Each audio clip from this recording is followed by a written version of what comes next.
Good morning. My name's Brad Colburn, and I'm plugged in the church through our life group, through the men's Monday night Bible study, which is awesome, by the way, and through our facilities team. Today I'm going to be reading in Genesis in chapter 32. I'm starting on verse 24. And Jacob was left alone, and a man wrestled with him until the breaking of the day. When the man saw that he did not prevail against Jacob, he touched his hip socket, and Jacob's hip was put out of joint as he wrestled with him. Then he said, "Let me go, for the day has broken." But Jacob said, "I will not let you go unless you bless me." And he said to him, "What is your name?" And he said, "Jacob." Then he said, "Your name shall no longer be Jacob, but Israel. For you have striven with God and with men and have prevailed." Then Jacob asked him, "Please tell me your name." But he said, "Why is it that you ask my name?" And there he blessed him. So Jacob called the name of the place Peniel, saying, "For I have seen God face to face, and yet my life has been delivered." The sun rose upon him, and he passed Peniel, limping because of his hip. Therefore, to this day, the people of Israel do not eat the sinew of the thigh that is on the hip socket, because he touched the socket of Jacob's hip on the sinew of the thigh.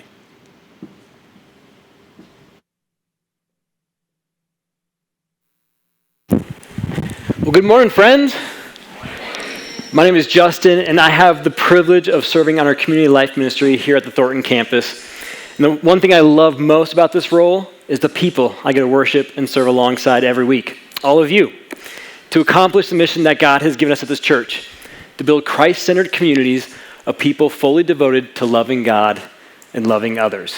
Now, we're continuing a series this week titled By Faith, where we look at men and women in the Old Testament who by faith followed after God. And this morning, we're going to unpack the life of Jacob. Truth be told, when I learned that I was teaching on Jacob, I kind of felt like I drew the short straw of Old Testament people of faith.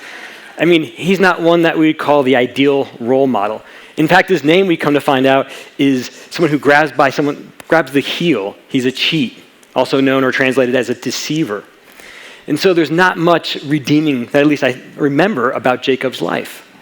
But it wasn't until I started unpacking more of his story that I was able to find a lot of easy life lessons and morals to teach about today, though mostly what not to do. But I started seeing through this narrative a bigger story unfolding, something I think is way more important, and something I think Jacob comes to realize later in life that has a huge impact on him and his faith. So, if you have your Bibles with you this morning, let's open up to Genesis chapter 25, verse 21. If you don't have a Bible, we have some in the back. Would love for you to grab that. And while you're getting to Genesis 25, verse 21, I want to remind us of a promise, a covenant that God made with Abraham, Jacob's grandfather. And this promise was that Abraham's descendants, through his descendants, all the nations would be blessed. Now, this promise God also gave to Abraham's son, Isaac. And Isaac, like Abraham, was struggling to have children. And so we pick this up in verse 25. Chapter 25, verse 21. And Isaac prayed to the Lord for his wife because she was barren. And the Lord granted his prayer. And Rebekah, his wife, conceived. The children struggled together within her. And she said, "If this is thus, why is this happening to me?" So she went to inquire of the Lord. And the Lord said to her, "Two nations are in your womb, and two peoples from within you shall be divided. The one shall be stronger than the other. The older shall serve the younger." When her days to give birth were completed, behold, there were twins in her womb. The first came out red, all his body like a hairy cloak. So they called his name Esau. Afterwards, his brother came out with his hand holding Esau's heel. So his name was called Jacob. Isaac was 6 years old when she bore them. Okay, so what are we seeing happening right now? What are we learning about God? So in verse 21, right at the beginning, Isaac prayed to the Lord, and then we see that God granted his prayer. So friends, how awesome is that, right? God listens to our prayers, and he answers them, okay? And he does this in a big way right here, because this prayer is asking for a barren woman who can't have children to give birth. And she ends up and has twins. So God is all powerful. He can do anything. If you're looking for a fun word to toss out your next Bible study or life group, this is God's attribute that he's omnipotent. He can do all things. Now, we also see in verse 23 about God that he's saying 2 nations are in your womb. One is stronger than the other. The older shall serve the younger. And that actually comes to play. And so what are we seeing here? Is God just looking into the future and predicting this? I mean, he can do that. Another fun word, omniscient. God knows the past, the present, the future. He knows all things, but that's not what's happening here. See, God is sovereign. He is actually ordaining this. This is part of his plan, his will, that the older will serve the younger. And we see that come to pass in verse 24 when she gives birth. Now, let's continue on in verse 27 and learn a little bit about these boys and see God's plan unfold. Verse 27, the boys grew up. Esau was a skilled hunter, a man of the field, while Jacob was a quiet man dwelling in tents. Isaac loved Esau because he ate of his game, but Rebekah loved Jacob. So already we're seeing that these boys couldn't be any closer to each other. Esau was the hunter, the gatherer, the man's man. And Jacob, he's more of the quiet, reserved. He's in the tents, right? And then we see that there's division within the parents. Isaac loved Esau, but Rebekah loved Jacob. So quick parenting tip this morning. Don't let your children know which one you love more. It's just going to cause problems and divisions in the family. So now let's continue on verse 29 and see this interaction between Esau and Jacob. Once when Jacob was cooking stew, Esau came in from the field, and he was exhausted. And Esau said to Jacob, "Let me eat some of that red stew, for I am exhausted." Therefore, his name was called Edom. Jacob said, "Sell me your birthright now." Esau said, "I'm about to die. Of what use is the birthright to me?" Jacob said, "Swear to me now." So he swore to him and sold his birthright to Jacob. Then Jacob gave Esau bread and lentil stew, and he ate and drank and rose and went on his way. Thus, Esau despised his birthright. So to understand what's going on here, the birthright was a special privilege given to the eldest son. It's kind of like the material inheritance that'd be given to the family. And it was divided amongst the sons, but the eldest son, the firstborn, would get a double portion of that inheritance. So in this case, there's 2 sons. They would divide the estate 3 ways. Esau would get 2/3, and Jacob would get only 1. Now, Esau is obviously exhausted, tired, starving, about to die. Either he's being a little dramatic, or he wasn't planning very well on his trip. But Jacob's over here being like, "I got you, brother. Come on over. Let me help you out." And he's just looking to steal this birthright from his brother. And I wanted you to note twice in Jacob's response, in verse 31, he says, "Sell me your birthright now." And again in 33, he says, "Swear to me now." So this is Jacob trying to force his brother. Let's do this now. I know you're impatient. I know you're not planning. Let's get this. And he ends up doing it. He sells his birthright for some stew. And so this is kind of just showing us more of Jacob's heart and the struggles that he has. And unfortunately, this isn't the only struggle that he has with his brother. So let's jump over to a couple pages to chapter 27, verse 1. When Isaac was old and his eyes were dim so that he could not see, he called Esau his older son and said to him, "My son." And he answered, "Here I am." He said, "Behold, I am old. I do not know the days of my death. Now then take your weapons, your quiver and your bow, go out in the field and hunt game for me, and prepare for me delicious food such that I love, and bring it to me so that I may eat, and that my soul might bless you before I die." This is a big deal. This is a part of the narrative we should be like, okay, wait, what's going on? God foretold earlier to Rebekah that the older would serve the younger.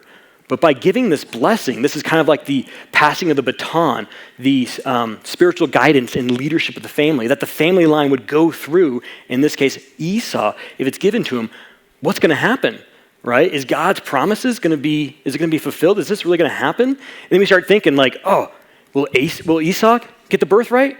Will Isaac change his mind? Does Jacob have enough time to make stew, right? What can he do here? So I love just the detail that we're given. Now, Rebekah overhears this conversation between Esau and Jacob. And so she goes to her son that she loves more and says, Jacob, go get some animals, bring them to me. I'll prepare the meal and you can give it to your father and you will get the blessing. Jacob's like, okay, that sounds a good plan. Wait, one problem. Esau's a hairy man and I have smooth skin. And Rebekah's like, I got you, just get the food. He brings the food to Rebekah, they prepare the meal, and then Rebekah dresses Jacob in Esau's clothing. She then takes the skins from the animal that she prepared the meals for, and she puts them on his hands and on the smooth parts of his neck. Now, can you just imagine just Jacob standing here in Esau's clothing with animal skins on him, holding food, about to enter his dad's tent to try and deceive him. Like, oh, man, the pressure that he's experiencing. So let's see how this unfolds. We're going to jump to verse 18. So he went into his father and said, my father. And he said, here I am. Who are you, my son? Jacob said to his father, I am Esau, your firstborn. I have done as you told me. Now sit up and eat of my game, that your soul may bless me. Now, interesting, we see here again, Jacob's using kind of his, let's go, let's do this now. Here, eat some food quickly, bless me, I need to get out of here, right? But Isaac said to his son, verse 20, how is it that you have found it so quickly, my son? So he's kind of feeling like something's not right here. He answered, because the Lord your God granted me success. Ooh, all right. So Jacob's committed at this point, right? He's bringing God's name into this lie. And what we find is because the Lord your God. Okay, so this isn't because Lord our God. Jacob knows of God, but it's not his God, all right? Now, Isaac says to Jacob, please come near, that I may feel you, my son, to know whether you are really my son Esau or not. So Jacob went near to Isaac, his father, who felt him and said, this is the voice of Jacob, or this is Jacob's voice, but the hands are the hands of Esau. And he did not recognize him because his hands were hairy like his brother's, Esau's hands. So he blessed him and he said, are you really my son Esau? This is the fourth time that Isaac is questioning who Jacob is. And it reminds me of 1 Corinthians 10:13. And this verse reminds us that like God will never allow us to be tempted beyond what we're able to handle, and that he'll provide a way out for us. And here's Jacob had 4 opportunities to take opportunity, like, okay, my dad's questioning this isn't right, I need to get out. But unfortunately, he's too committed. He thinks there's no way out of this, but the Lord always provides a way out. Unfortunately, Jacob doesn't take it, and so he brings the food near to him. And then in verse 26, then his father Isaac said to him, come near and kiss me, my son. So he came near and kissed him. And Isaac smelled the smell of his garments and blessed him. Oh, man, so it worked. So what do we see about God in this section of text? We see a couple things. The first thing is God is still sovereign. His plan is still unfolding. Even though Esau wanted to bless the son he loved, even though Jacob was being deceptive, God is sovereign. He's working all things for his plan. Now, Esau comes in afterwards. So Jacob's out. He gets the blessing. Esau comes in and finds out that his brother has deceived him, and he's not happy. He is super upset. In fact, Esau wants to kill his brother Jacob. So Jacob's got to get out. Rebekah's like, overhears what's going on. And this must be mother's intuition or eyes in the back of head, because Rebekah seems to really be in the know with a lot of stuff that's going on with Isaac. So she says to Jacob, like, hey, get out of here. And then convinces Isaac to send Jacob to her brother Laban, where he can find a wife. And the hope is that in this time that he's away, Esau's anger will cool and things will be okay within the family.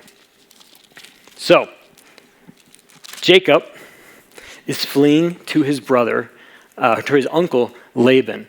And at this point in his life, right, he's been striving for this blessing. He's been striving for the birthright. Everything he's getting now everything he has is not helping him out. He's now in a place that he's fleeing from for his life, and he has nothing with him, nobody. And this is where we pick up in chapter 28, verse 10. Jacob left Beersheba and went towards Haran.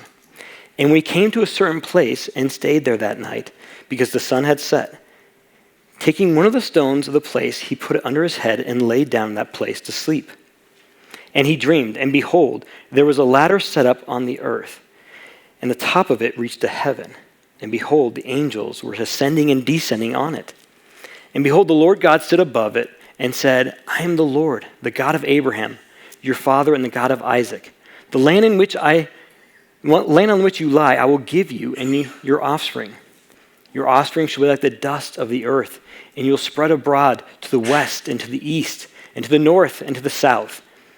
And in you and your offspring, all the families of the earth will be blessed. Behold, I am with you and will keep you wherever you go. I'll bring you back to this land, for I will not leave you until I've done what I've promised you. Then Jacob awoke from his sleep and said, surely the Lord is in this place, and I did not know it. And he was afraid and said, how awesome is this place? This is none other than the house of God, and this is the gate of heaven. All right, so much to unpack in this text. If we look back at verse 12, he dreamed, and behold, there was a ladder set up on the earth, and the top of it reached to heaven. All right, so there's a ladder. Some translations say a staircase from heaven to earth. And Jesus gives a little clarity of what this means in John chapter 1, verse 51, where he says, truly, truly, I say to you, you will see heaven open and the angels of God ascending and descending. Let's say this all together, on the Son of Man. So this is another title for Jesus. So what's happening here, this bridge between heaven and earth, it's Jesus. This is God anticipating and giving Jacob knowledge of what's to come. And then later, God blesses Jacob. Verse 13, he says, the land in which you lie, I will give you, and your offspring shall be like the dust of the earth. And then we see that your offspring through you and your offspring shall all the families of the earth be blessed. This is the same promise, the same covenant that God gave to Abraham, that God gave to Isaac. Now God's giving that to Jacob. What we also see when we look at this is, man, Jacob was in a low spot of his life, right? Like he had betrayed his family. He was fleeing for his life. He had nothing, no one with him. He was all alone. And God came to him, right? Jacob wasn't like, oh, this is horrible. God, I need you. No, he wasn't there. But God pursued him. And so an awesome truth, I think, for all of us this morning is that God loves us so much that even he pursues us even though we're not pursuing him at times. He's always coming after us. I'm reminded of Psalm 34:18 and Romans 8:28. The Lord is near to the brokenhearted and saves the crushed in spirit.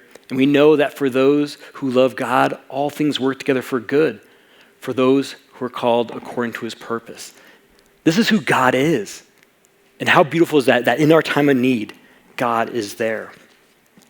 Now, the rest of 29, 30, and 31 accounts Jacob's life as he lives with his uncle, Laban.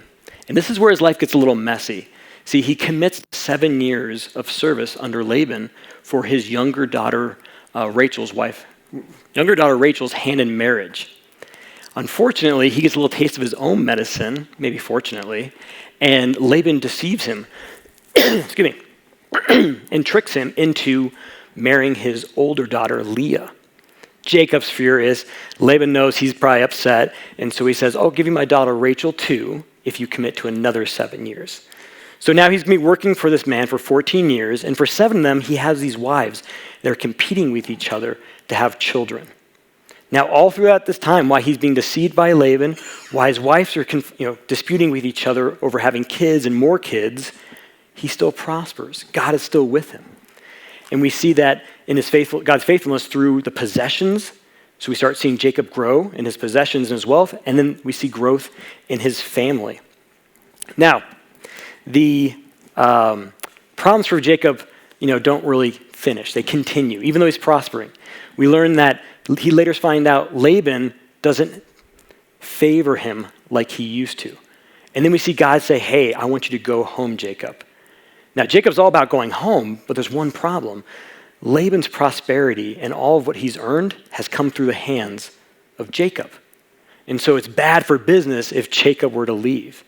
Now, we think through this revelation of God that came to Jacob in his time of need. We think through the prosperity and all the faithfulness that God has blessed Jacob with while he's worked with Laban now for almost 20 years, that he'd be like, oh, hey, God, you want me to go home? He won't let me. I'll wait for you to work this out. Will you do this? Unfortunately not. Jacob goes back to his old ways, and he deceives Laban and flees for home and doesn't tell him. Laban finds out, chases after Jacob, and there's this confrontation where the two kind of complain and vent with each other. Jacob's upset because Laban was deceitful to him, changed his wages. Laban was upset because he fled with all of his children, his family, his possessions, and didn't tell him. Now, they eventually work things out where Jacob's able to make an agreement and they leave. And what we see through this time is God is faithful, even when others are not, including ourselves. Now, Jacob's ready to go home, but there's one problem. I think last time we recall, he was fleeing because his brother wanted to kill him, right? So Jacob, being a smart man, he decides to send out some messengers ahead of him to kind of scope out what the lay of the land looks like, to see, is my brother, now after 20 years, we kind of settled this under the bridge. Sends out the messengers, they find out what's going on, they come back and report to Jacob, hey, we found your brother, he's alive, he's coming to meet you. Oh, that sounds great, Esau's coming to meet me, this is good. But then they go on to say, oh, and he's got 400 men with him. Yeah, so at this point, it's like, oh, Jacob is freaking out. When he left, he was in fear of his life from one man. Now he's returning and he's fearful about 401. So Jacob comes up with this idea to divide his family into two camps.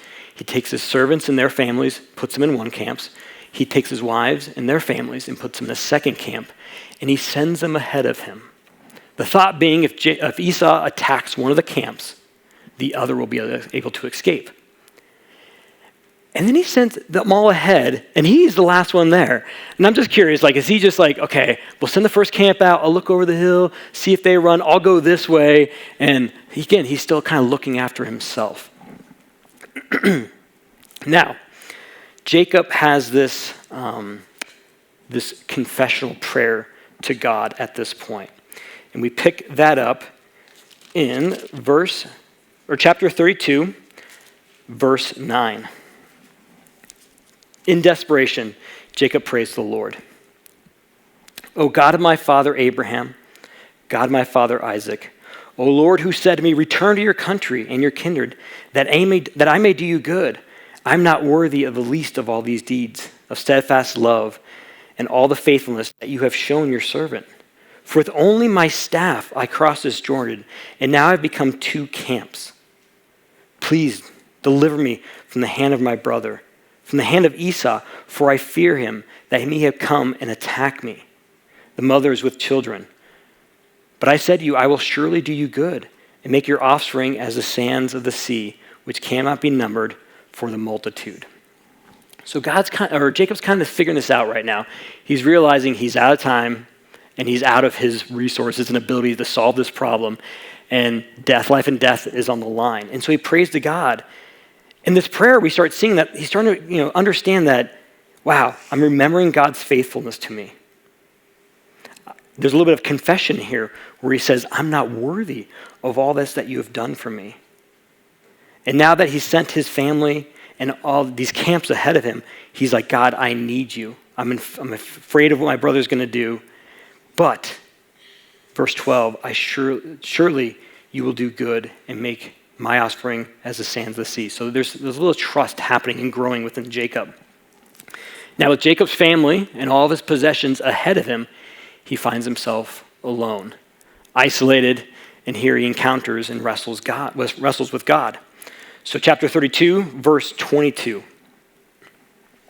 The same night he arose and took his two wives, his two female servants, and his 11 children and crossed the ford of the Jabbok.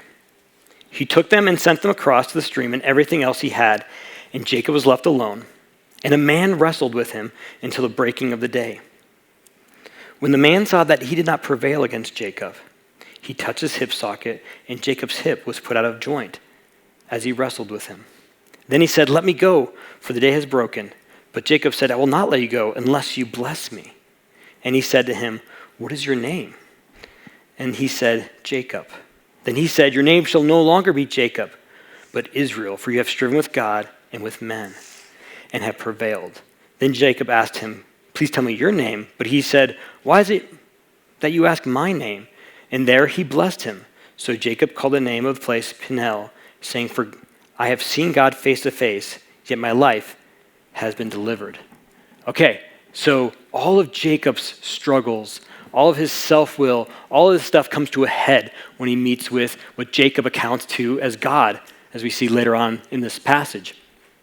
And this wrestling takes all Jacob's strength, all his self-will, including his health when his hip gets touched, that he has nothing left to stand on, pun intended, okay?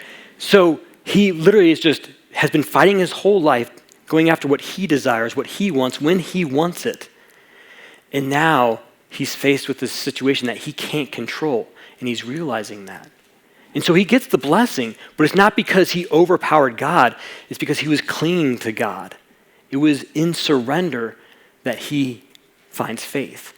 And so that's what I want us to take away this morning, is that in our surrender, in our dependency, when we give to God, like, "God, I can't do this. I need you." The songs that we were singing earlier, that's where our faith grows. That's where the transformation occurs in Jacob's life. Because following this wrestling, his name gets changed, which marks a new identity. His name's now Israel. And we see the same thing occurred with Abram to Abraham. And this faith that Jacob has now allows him to go ahead of his family as he reunites with Jacob. And with God's sovereign plan, there's not a battle, there's not a war. They actually get reunited. And the family, they connect with each other, and Jacob's life is spared. So the takeaway, what I want us to really think about this morning is, wow, like God has a plan. Bigger than Jacob's story was God's story. This entire narrative is God working through broken people to bring about redemption and hope. And that was fulfilled. His promises that God gave us were fulfilled in Christ. Like Jacob, we have sinned. We have fallen short. We have chosen our way over God's way. But God has given promises. He is faithful. He doesn't leave us. He comes to us. He initiates and he saves us through Christ. And to put our faith in that, man, that's what changes our lives. That is what, faith doesn't necessarily change our circumstances. It changes how we respond to those circumstances. And what would that look like in our lives, right? In our workplaces, with our communities. Like we face trials. Life is hard. We don't do it alone. It's God who's with us. That's where our faith is. People see that in us. They see Christ.